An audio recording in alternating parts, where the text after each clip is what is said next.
Sakamoto Days. Like and subscribe, baka naman. Isang malupiting hitman na nga ang ipinakita na lumalaban ng mag-isa sa harap ng mga alagad ng Pogo. Sa kabila ng dami ng kalaban ay di naman ito naging hadlang sa nasabing assassin at binisak lamang ang mga ito mala John Wick. Ito nga raw ang maalamat na hitman na nagngangalang si Taro Sakamoto. Kinakatakutan ng lahat ng gangster, lodi ng lahat ng hitman, hanggang sa kasamaang palad isang araw, kinilig ang tumbong at 9 love sa isang dalaga. Dito na nga nito kinalimutan ang lahat at nag-retire bilang isang hitman, sabay nagpakasal at bumuo ng sarili niyang pamilya, hanggang sa tumaba at naging kamukha si Coach Anzai. Isang araw ay pinakita na nga lang ang ating bida na tindero na ng isang convenience store, kasama ang kanyang pamilya. Dito na nga may isang makulat na bata ang naglaro sa loob ng tindahan at aksidenteng natapunan ng tinta ang isa sa mga customer, na agad nang nagalit at puti pa naman ang suot na pantalon.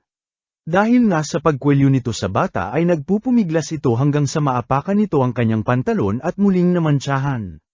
Dito na nga mas nagalit ang lalaki na ambang sasaktan na nga ang bata.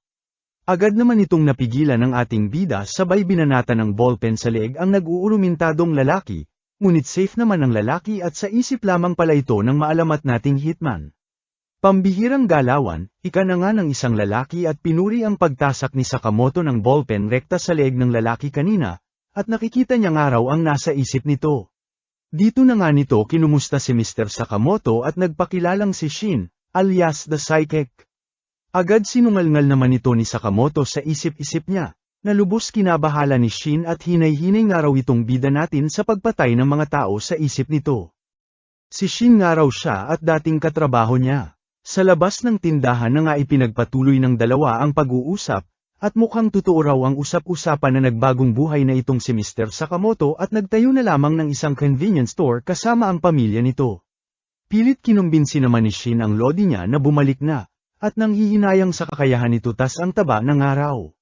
Bakit nga raw kailangang itapo na lamang lahat ni Mr. Sakamoto ang buhay nito bilang alamat na hitman na kinatatakutan ng lahat? Di na nga naitago ni Shin ang pagkabwisit habang wala namang pakitong bida natin, kaya naman naisipan na lamang na magsigarilyo. Walang ano-ano'y nagulat na nga lang si Shin nang biglang maputol ang kanyang sigarilyo, sabay turo ni Sakamoto sa signage na nagsasabing no smoking. Natulala na nga lang ang binata sa pinakitang bilis ni Mr. Sakamoto, at tila nagsasabi raw na mataba man ito o hindi, ay kayang-kaya siyang patumbahin anumang oras. Kalaunan ay biglang singit na nga si Manong nakabike, at sinabing may pabor raw siya kay Mr. Sakamoto. Napaisip naman si Shin na baka balat kayo lamang ni Mr. Sakamoto ang buhay nito ngayon at tumatanggap pera ng mga assassination. Dito na nga pinakita ang kaliwat kanang pagtulong ni Mr. Sakamoto sa mga tao ng bayan. Mula sa mga bata, sa pagtetrim ng puno, mga simpleng request, at kung ano-ano pa na lubos kinabuisit ni Shin, at tinanong kung alalay daw ba ng buong bayan itong si Mr. Sakamoto. Marahil ito nga raw ang paraan ng ating bida para maitago ang tunay nitong pagkakakilanlan, ika na nga ni Shin, ngunit sa perspektibo niya nga raw, ay mangtanga itong si Mr. Sakamoto. Bumalik na nga lang ito sa kotse niya at napagtantong 5 taon na ang nakalipas mula noong huli niyang nakita ang ating bida, at sa kabila ng lahat, ay di na itago ang kilig dahil pambihira parent daw ang lodi niya kahit tumaba na. Kalaunan ay isang tawag na nga ang natanggap nito mula sa boss nila, na nagtatanong kung nakumbinsi raw ba nito si Sakamoto, at kung hindi nga raw ay patayin na lamang nito. Todo rason naman si Shin na hayaan na lamang daw si Mr. Sakamoto at ano raw ba naman magagawa ng isang matabang hitman.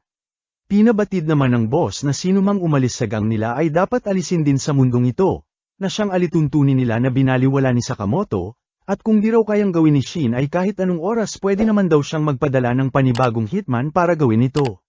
Kung ano-ano pa nga ang dada nito kaya binabaan na lamang ni Shin, at mukhang no choice na raw siya. Kinabukasan ay rekta na nga itong pumunta sa tindahan ni Sakamoto, at dito nagpaalam na aalis na siya ng bayan ngayon, sabay bunot ng kanyang piu-piu at pinutok kay Mr. Sakamoto. Sa gulat ni Shin ay hinarang lamang ito ng candy ng ating bida, sabay bato sa kanya ng ice drop kaya naman nawala sa kanyang paningin si Mr. Sakamoto. Dito nagtaguan na nga ang dalawa habang nabahala naman si Shin at hindi nga raw niya marinig ang iniisip ng ating bida. Abat candy nga lang ang ipinangtapat ni Sakamoto dito sa binata na nagmalapiw-piw sa lakas, Pag-iwas nga lang ang nagawa ni Shin hanggang sa maisahan na siya ni Sakamoto ng pangmalakasang sipa sa mukha na siya nang nagpalipad at nagpatulog sa kanya. Sa gulat ni Shin ay nagising na nga lang siya sa bahay nila Mr. Sakamoto, na masayang binati ng mag-ina ng ating bida, kalaunan ay niyaya na siya ng mga ito na maghapunan, na medyo ikinailang ng binata matapos ang ginawa niya kanina, at nagduda pa nga na baka may lason daw ang pagkain, okay nga lang daw at trained naman daw siya sa mga lason, hanggang sa tikman na nga nito ang pagkain, at dito lubos na gulat. Sobrang sarap nga raw at ngayon lang siya nakatikim ng ganitong pagkain, na tinawanan nga lang ng asawa ni Sakamoto at ganitong-ganito rin daw ang naging reaksyon ng ating bida noong una niya itong makilala. Lubos na nibago na nga si Shin sa kanyang nadama, at marahil ito raw ang nagpabago kay Mr. Sakamoto, at pilit nitong pinuprotektahan mula sa anino ng kanyang nakaraan.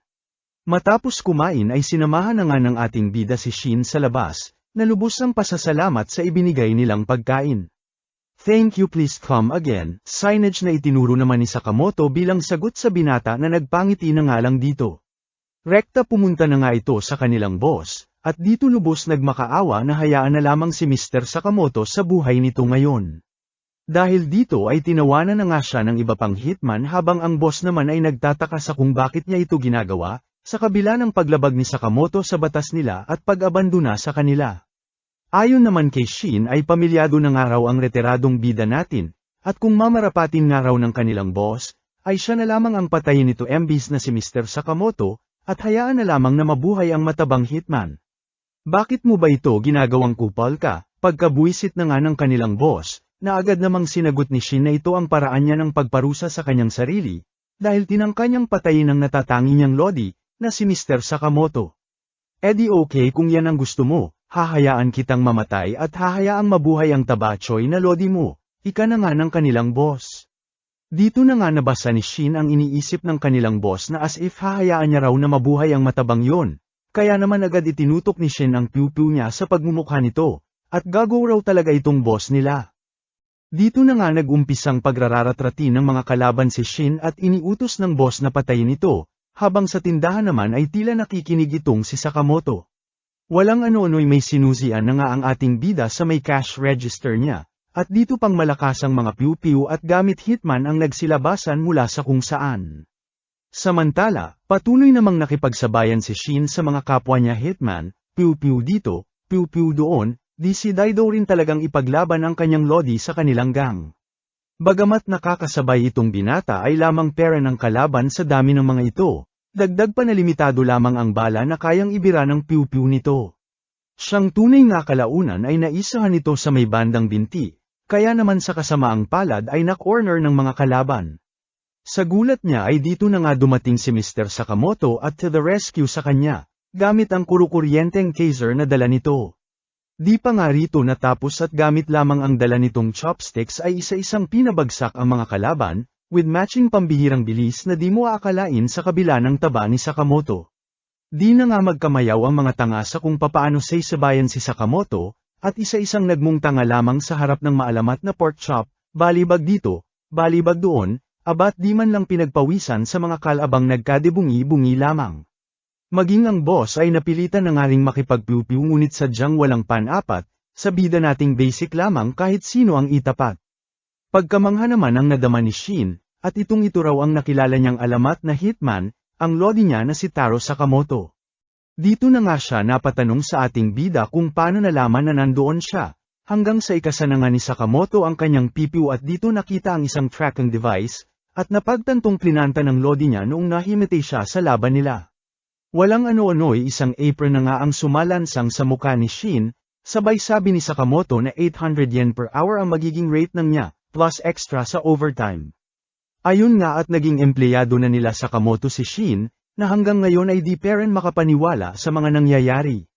Happy-happy naman ang pamilya ni Sakamoto nang makita ang binata na nagtatrabaho sa tindahan, hanggang sa kulitin na nga ng isang bata si Shin at ano raw ang dati nitong trabaho. Sabihin mo at magiging kwento ka na lang, ika na nga sa isip ni Sakamoto na lubos kinataranta ni Shin kaya sinabi na lamang sa bata na ipagpalagay na lamang daw nila na isa siyang cleaner dati.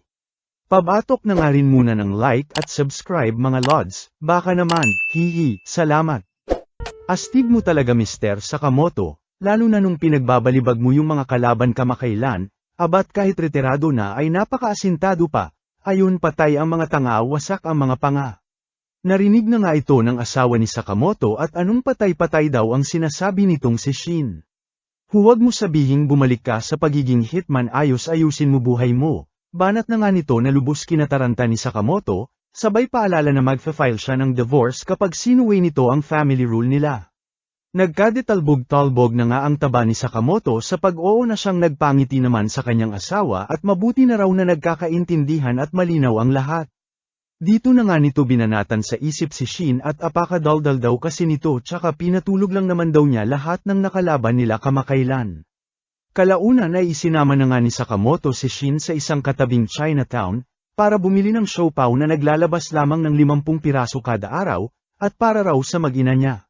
Naantig naman ang damdamin ng binata nang marinig ito at talagang mahal na mahal daw ni Mr. Sakamoto ang pamilya nito. At dito na nga naisip ang tanungin ng ating bida kung ano raw ba yung family rule na sinasabi ng kanyang asawa. Deadma nga lang dito si Sakamoto hanggang sa bigla na lamang may lumutang na babae sa bandang taas nila, at sa kasamaang palad ay nahulog sa bida natin na siyang nagsanhi ng pagkapisak ng mga biniling siopaw nito. Di pa man nagtatagal ay eksena na rin ng isang grupo ng mga lalaki na tila humahabol dito sa dalaga, habang sa gilid naman ay nagmo-moment pair nitong si Sakamoto dahil sa mga naipit na siopaw. Buong tapang namang nakipaglaban ang dalaga sa mga lalaki bagamat mag-isa lamang ito, na sa una ay nasasabayan pa nito hanggang sa corner na ito at mahawakan ni Kalbo. Nang maglabas ng patalim ang kalaban ay dito na nga pumagitna si Sakamoto, pati si Shin na binanatan ang Kalbo. Nakawala na nga rito ang dalaga ngunit panibagong batch ng kalaban ang dumating na may dalang mga piu-piu, kaya naman takbo na lamang ang ating mga bida buhat-buhat ang dalagang nagtataka at sino raw ba sila. Samantala, pagkabuisit naman ang nadama ni Boss Bunot alias Lampaso, at paanoong nakawala raw ang dalaga na pinahahunting nito. Ito na nga lang daw ang natitira sa mga pinatay nilang clan nito pero di peren daw nila mahuling mga bobo sila. Sa may tumulong nga kasi boss para makatakas kanina ang dalaga, palibhasa mukha kang bunot kaya ako na naman pinagdidiskitahan mo, rason na nga nito na lubos kinabuisit ng boss. Walang ano-ano ibigla na lamang nagulat ang lahat ng mamaalam na si Boy Rason, nakagagawa ng 2 hitman na pinatawag ni Boss Bunot, at inutusan itong hanapin ang dalaga at makuha ang susi na dala nito kahit ano pa man ang mangyari, pagkat ito raw ang magbibigay daan para mapasa kanila ang buong black market. Samantala, nagulat naman si Shin nang malaman na anak ng mafia family itong dalaga, at di lang basta mafia pagkat angkan pa raw ng mga lo. Dito na nga napatanong si Shin kung ano raw ba kailangan sa kanya ng mga humahabol dito. Ayon naman sa dalaga ay habol daw ng mga ito ang susi na kanyang dala, ang susi na magbubukas ng natatagong vault ng kanilang angkan. Mas mahalaga pa ba yan sa buhay mo itapon mo na lang kaya, banat naman nga ni Shin na lubos kinagalit ng dalaga, dahil itinaya ng kanyang mismong mga magulang ang mga buhay nito maprotektahan lamang ang susi na ito, na siyang ipinagkatiwala sa kanya. Tsaka hindi nyo naman ito problema. Ika na nga ng dalaga, sabay umalis na. Ngunit bago pa man ito makaalis ay biglang nagsalita si Sakamoto, at tinanong ang dalaga kung marunong daw ba itong gumawa ng siopaw. Bagamat nagtataka sa tanong ng ating bida ay oo naman ang dalaga, at dito na nga sinabi ni Sakamoto kay Shin na ililigtas nila ang dalaga, sa kondisyon nga raw na igagawa sila nito ng siopaw kapag nakaligtas sila. Walang ano-ano ibigla nang ang dumating sa eksena ang mga hitman kanina, na siyang sumipa sa ating bida ayon tumilapon sa kabilang building. Lubos kinagulat na nga ito ni Shin, habang nakilala naman agad ito ng dalaga, na sila Sunhee at Bacho, ang kambal na hitman. Mga sag-apa raw sa pera ngunit walang palya sa mga target nito, at kilalang ginagawang sketches ang ulo ng mga biktima nito. Di na nga nagsayang pa ng oras si Shin at inatake na ang isa sa mga ito. Ngunit basic hinarang lamang nito at tinanong ang binata kung galit daw ba ito dahil pinatay nila ang mataba kanina. Abat good luck sa inyo mga tanga pagkat ang matabang sinasabi nyo ay ang nag-iisang Taro Sakamoto, ribat na nga ni Shin, hanggang siyang tunay nga, di pa man ito tapos magsalita ay bigla na lamang sumalansang sa sahig ang isa sa mga hitman, na siyang binanatan nga ni Sakamoto na bigla na lamang lumutang mula sa kung saan. Sa lakas nito ay nabutas na nga ang rooftop ng nasabing building, na lubos kinagulat ng dalaga habang pagtataka naman ang nadama ng mga hitman at sino raw itong tabachoy na ito. Deadma nga lang ang ating bida habang binaling naman ng mga hitman ang atensyon sa dalaga at ibigay na nga lang daw sa kanila ang susi nang matapos na. Di naman nagpatinag ang dalaga at sinabing magkamatayan ng araw ay di niya pera nito ibibigay sa kanila. Di wow, ganyan-ganyan din sinabi ng Erpat at Ermet po bago sila namatay. Ribat naman nga ng kalaban, na lubos kinagalit ng dalaga kaya lumusob. Ayon binalibag na nga ni Sakamoto at mas importante na magawa siya nito ng siopaw kaysa mamatay ito. Todo protekta na nga dito si Sakamoto na lubos pinagtaka ng dalaga, at bakit kailangang itaya nito ang buhay para sa kanya. Walang ano-ano'y pa-flashback na nga ganap ni Sakamoto at pinakita ang moment nila ng kanyang asawa, kung saan batid ang pagkabwisit ng kanyang asawa sa kanyang trabaho nang makita ang dugo sa kanyang mukha, at bakit kailangan daw itong gawin ni Sakamoto. Rason naman ng ating bida na para may budget siya pang regalo rito na lubos kinabwisit pa lalo ng kanyang asawa at inayawan ang kanyang regalo. Kung di nga raw nito babaguhin ang gawain nito, ay siguro'y di raw talaga sila para sa isa't isa, sabay tumalon sa bangin. Abat syempre to the rescue naman ang nagmamahal na burat, na agad inagapan ang lablab niya. O kita mo natakot ka na mawala ako, ganun din sa iba, bawat tao may nagmamahal at malulungkot kung mawawala sila. Kaya ay pangako mo sakin, na kailanman hindi ka napapatay, yan ang magiging rule natin, at simula ngayon, imbis na pumatay, ilaan mo ang buhay mo para iligtas ang ibang tao, ika na nga ng asawa niya. Naantig na naman nga puso ni Shin nang makita ang iniisip ni Sakamoto, at dito sinabihan ang binata na huwag na papatay na siya nilang rule. Oo naman si Shin hanggang sa kalaunan ay inatake na sila ng magkambal na hitman. Sinabayan na nga ito ni Sakamoto gamit lamang ang mga gamit pangkusina na laman ng lugar na iyon, na lubos kinabahala ng kambal at napagtantong may galawan din itong mataba na kaharap nila. Kalaunan ay napilitan na nga ang dalawa na ilabas ang kanilang alas, at sabay na inatake si Sakamoto gamit ang pangmalakasang teknik na lubos pinagmalaki ng dalawa, at sisiguraduhin daw nilang geneling na karne ang kakaalabasan ng tabachoy nating bida. Abat basic iniwasan nga lang ito ni Sakamoto, with matching moral support galing kay Shin, na kinabahala ng kalaban at panong naiwasan daw ito ng ating bida na pagkataba-taba, ni hindi man lang daw nagalusan. Babanat pa nga sanang muli ang dalawa ngunit inunahan na ni Sakamoto, ayon tamba si Kalbo gamit lamang ang isang kaldero.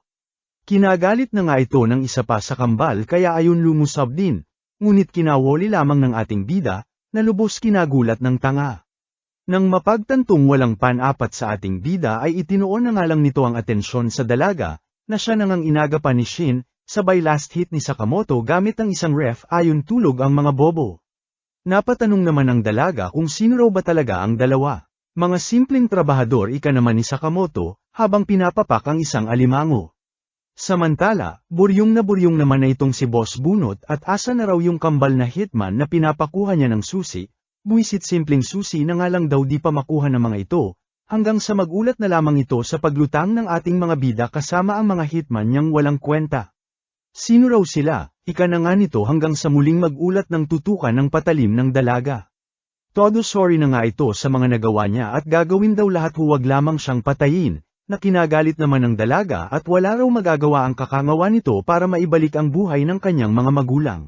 Ayun nga at sandamakmak na bukol ang natanggap nito mula sa dalaga, habang nainggit naman itong si Shin at gusto ring makibanat, ayun binanatan tuloy ni Sakamoto sa isip nito at huwag daw bida-bida.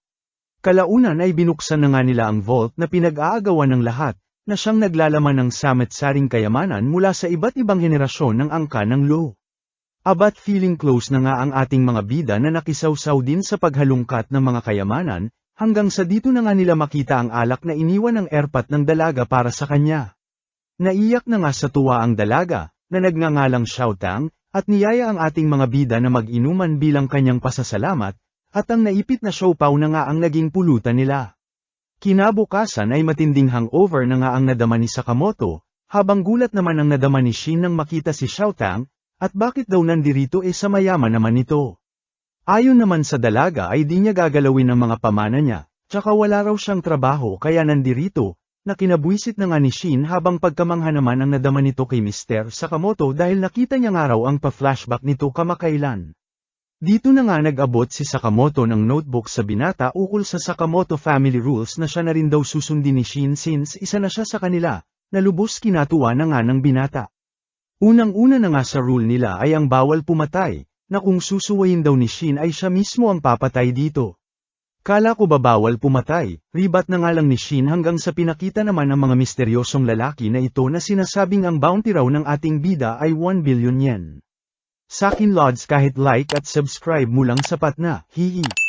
Salamat. Late ka na naman, pagkabuisit na nga ni Shin nang makita si Xiaotang at 2 oras na nga raw itong late sa trabaho.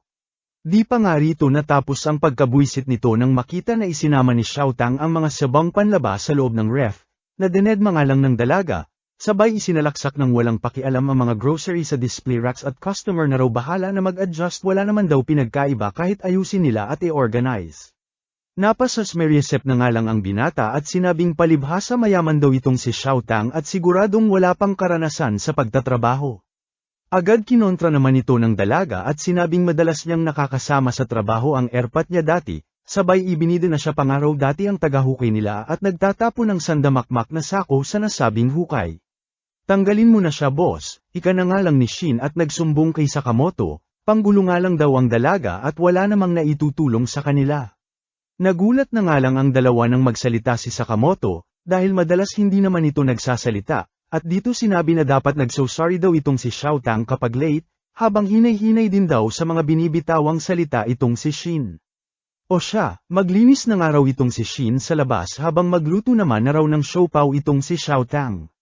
Di na nga makapaniwala ang dalawa lalo na itong si Shin, dahil sa tanan daw ng oras na nakilala niya itong lodi niya, ay ngayon lang niya ito nakitang ganito kadaldal. Walang ano-ano'y nagulantang na nga lang ang dalawa nang makita ang pagpasok sa tindahan ng isa pang Sakamoto, na rekta umupo sa may cash register. Akalain mo yun may mga doppelganger pa pala sa panahon ngayon, ika na nga ng naunang Sakamoto sabay labas ng patalim at inataki ang nakaupong Sakamoto. Agad na iwasan naman ito ng nakaupong Sakamoto at dito nagkaliwaan ang dalawa gamit ang kanilang mga sandata. Long time no see Negumo, ika na nga ng ating bida. Habang bumalik naman sa tunay nitong itsura ang isang Sakamoto at pinuri ang ating bida na wala peren daw kupas. Di naman makapaniwala si Shin sa mga nangyayari lalo na rito kay Negumo, at di nga raw niya magawang mabasa ang iniisip. Dito na nga sila tinawanan ng lalaki na lubos kinapikan ng dalawa, kaya ayon nakatikim ng pektos mula sa dalawa at sino raw ba itong lalaki na ito, tanong na nga nila kay Sakamoto. Ayon naman sa lalaki ay kaibigan daw siya ni Sakamoto, isang simpleng tindero na 18 taong gulang pa lamang. Dito na nga nagsalita si Sakamoto na isa rin daw itong hitman na kasabayan niya dati, na 27 anyos na. Abat kinabuisit na naman nga ito ng dalawa at napakasinungaling daw ng lalaki, at pinagmukha na naman daw silang utu-uto, kaya matapos pagtatadyakan ay itinali na ng dalawa. Kwento na nga ni Negumo na meron daw kasing bali-balita na may bounty sa ulo itong si Sakamoto, kung saan tumataginting na 1 bilyong yen. Di naman naniniwala ang dalawa lalo't napakasinungaling daw ng lalaki, ngunit mariing iginiit ni Negumo na siyang opisyal na desisyon daw ng JA. Bukas pa nga raw ito papost online ngunit sa ganitong bounty ay marahil marami na ang nakatiktik dito, lalo na at isang retiradong maalamat na hitman daw ang pinag-uusapan dito. Sa gitna ng kanilang pag-uusap ay bigla na ngang may nag-deliver ng pizza sa kanilang tindahan. Nalubos kinatuwa ni Xiaotang habang ikinagulat naman ni Shin at narinig ang iniisip ng lalaki na siyang target si Sakamoto. Pang-ising-isi na nga ito at nagpakilalang si Pizza Nakajima, sabay tinutukan si Negumo ng pizza slicer. Abat deadma nga lang dito sila Sakamoto na binanata na ang dala nitong pizza, hanggang sa walang ano-ano'y bigla na nga lang itong napunta sa mga braso ni Negumo, na lubos kinagulat ni Shin.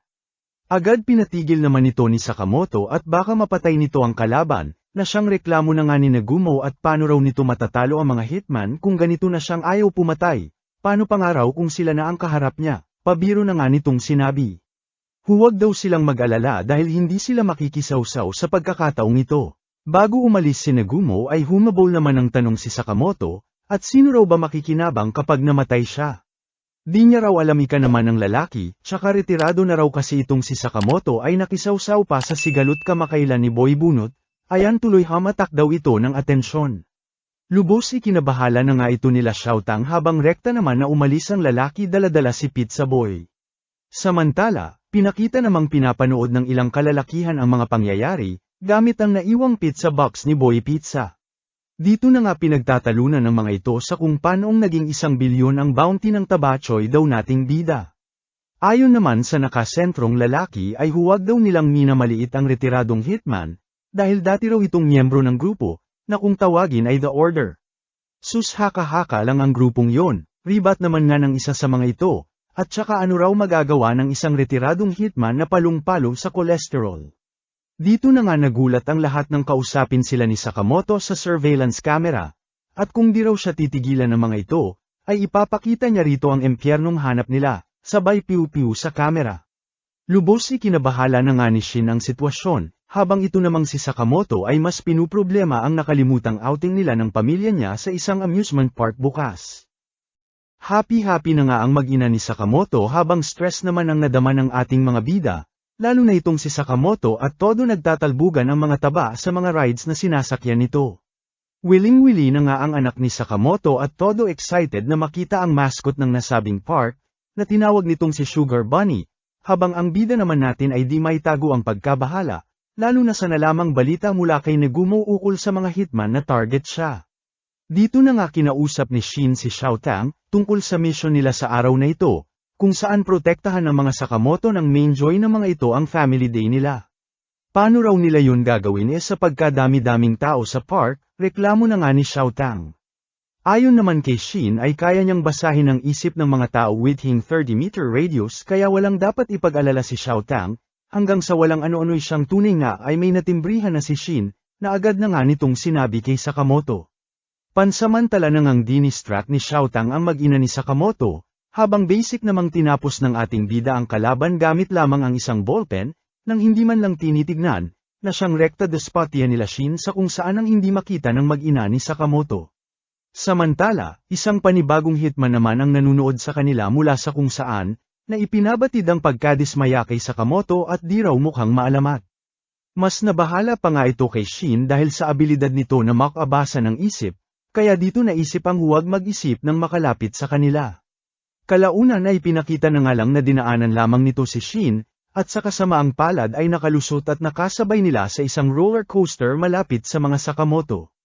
Bagamat di ito napansin ni Shin ay iba naman ang kaso rito kay Xiao Tang, na agad pinagdudahan ng nasabing lalaki nang makita ito, at naiiba raw sa lahat at di mukhang normal. Tila napansin naman ito ng kalaban kaya napaisip kung nabisto raw ba ng dalawa ang pagkakakilanlan niya. Dahil dito ay narinig na nga ito ni Shin na siyang agad binalaan si Sakamoto sa nakasabay nilang hitman. Wala na ngang sinayang na oras ang kalaban at agad piu-piu sa ating bida, buti na lamang at bulletproof ang salamin ni Sakamoto at nasangga ang bala. Respo naman agad si Shin sa lodi niya at tumalon mula sa kinauupuan nito, na siya na ngang hinablat ang kalaban papalayo sa mga Sakamoto. Dito na nga nagharap ang dalawa sa reles ng roller coaster, kung saan muntik-muntika na silang mabunggo ng rides. Sinamantala naman ito ng kalaban at binanata ng mga punyal si Shin habang nasa ere, at dito nataman ng isa sa mga punyal, na siya nang nagpabagsak sa binata, dahil sa taglay na lason ng nasabing punyal. Sa kabila nito ay pilit lumaban pa rin si Shin, lalo na nang marinig ang pang-iinsulto ng kalaban kay Mr. Sakamoto, na sadya raw mahina at takot mamatay. Kinontra naman ito ni Shin at ibahin na raw nito ang lodi niya, na inilalaan ang buhay para protektahan ang pamilya nito, na siyang di raw maiintindihan ng isang kinulang sa arugang adik sa pergang hayop na katulad niya. Di wow dami mong sinasabi mamamatay ka na rin naman, ribat na nga ng kalaban, hanggang sa matigilan na nga ang dalawa nang muling dumaan ng isang roller coaster, na sa pagkakataong ito, ay sinamantala na rin ni Shin para malapitan ang kalaban at makipagsabayan. Kalaunan ay nahulog na nga ang dalawa sa isang malaking tent na kung saan kasalukuyang may show si Sugar Bunny. Dito na nga isinuot ni Shin ang mascot ni Sugar Bunny at sinabing malinaw na raw ang lahat sa kanya ngayon. Pinagtaka naman ito ng kalaban at ano raw ang pinagsasasabi nito, hanggang sa banatan na nga siya nito ng isang pangmalakasang suntok. Na-excite naman ang mga nanunood at inakalang parte pera nito ng show, habang nagtataka naman ang kalaban at paanong nakalusot daw ang atake ni Shin. Dito na nga nagsabayan ang dalawa ngunit wala man lang napapatamang atake ang kalaban, sabay pakita sa ating bida na nasa audience at seryosong nanunood sa kanila. Ayun nga at kaya pala natatalo na ni Shin ang kalaban ay may pa-instruction si Sakamoto sa kung ano ang mga magiging galaw niya, sa pamamagitan ng isip nito. Suntok dito, Iwas doon, na siya nang ang lubos pinagtataka ng kalaban at panong tila nag-iba ang galawan ni Shin, at bukod pa rito ay nababasa lahat ng kanyang galaw. Sa gulat nito ay nakita pa nga niyang nakapikit lamang si Shin, na siya nang ang pinabaunan siya ng pangmalakasang sipa sa pagtulog niya. Yehe na nga ang lahat at nanalo na raw si Sugar Bunny habang thumbs up naman ang naging sagutan nila Shin at Sakamoto. Pa-thumbs up na rin lods ng like at subscribe baka naman, hihi, salamat.